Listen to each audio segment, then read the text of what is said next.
수출자는 생산 물품을 선적 후 매매 계약한 물품이 정상적으로 선적 이행되었다는 사실을 수입자에게 통지합니다.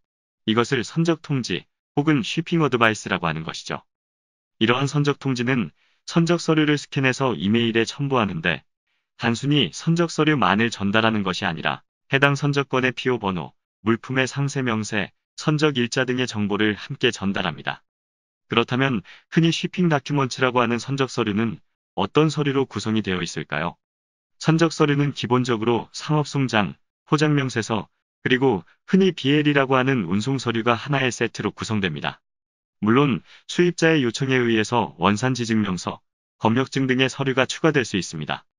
이렇게 선적 서류를 스캔해서 이메일로 수입자에게 전달하기 때문에 당연히 그 선적 서류는 원본이 아니라 사본이겠죠.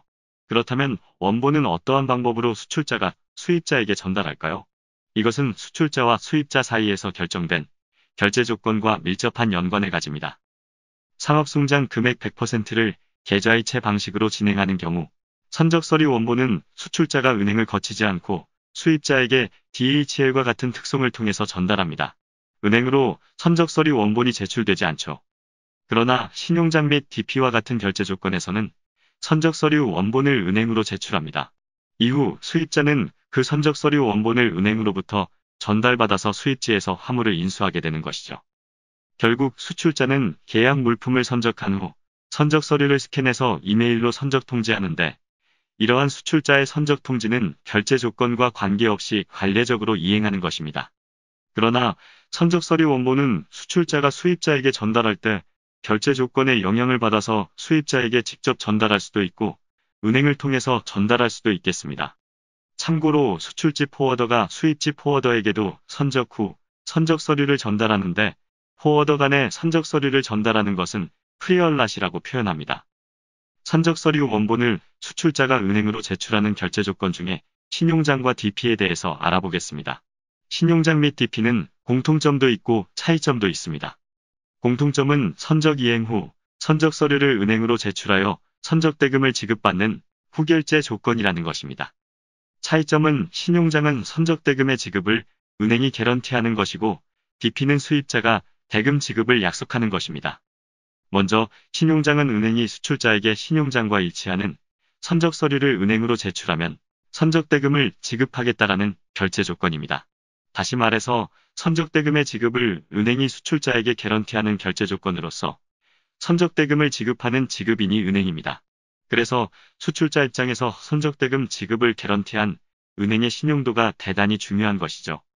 아무리 결제 조건이 신용장이라고 하더라도 대금 지급을 개런티하는 은행의 신용도가 떨어지면 수출자가 선적 이행 후 대금 지급을 받지 못할 수도 있습니다. 신용장으로 거래 진행하면 수출 대금을 100% 결제 받을 수 있다고 맹신하는 일은 없어야 합니다. 반면 결제 조건 DP는 수입자가 수출자에게 선적 후 선적 서류를 은행으로 제시하면 수입자가 선적 서류를 은행으로부터 인수할 때 대금 지급하겠다라고 수입자가 약속하는 것입니다. 수출자는 수입자의 이러한 약속을 믿고 선적 이행 후 선적 서류를 은행에 제출했는데 수입자가 선적 서류 인수 거부하면서 결제하지 않으면 수출자는 낭패에 빠집니다.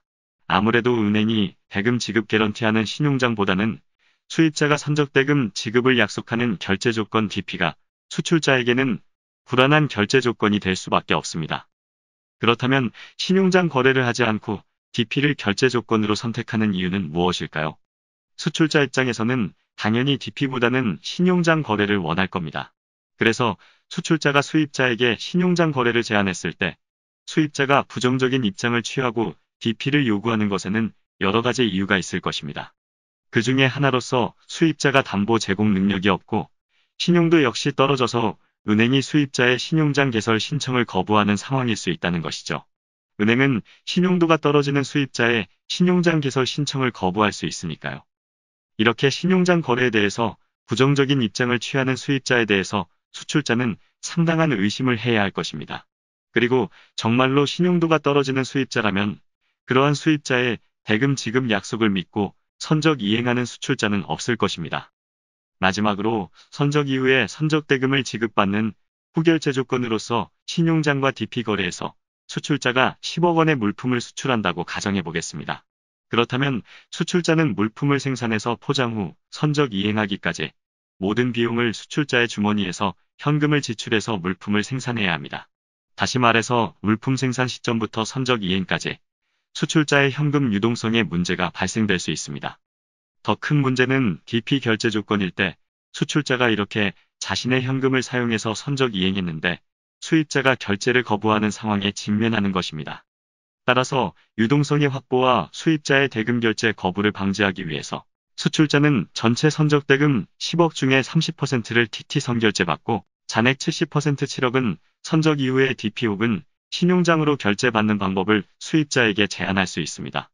이 부분은 다음 영상에서 계속 설명드리겠습니다. 지금까지 에듀트레이드 오브 TV였습니다. 감사합니다.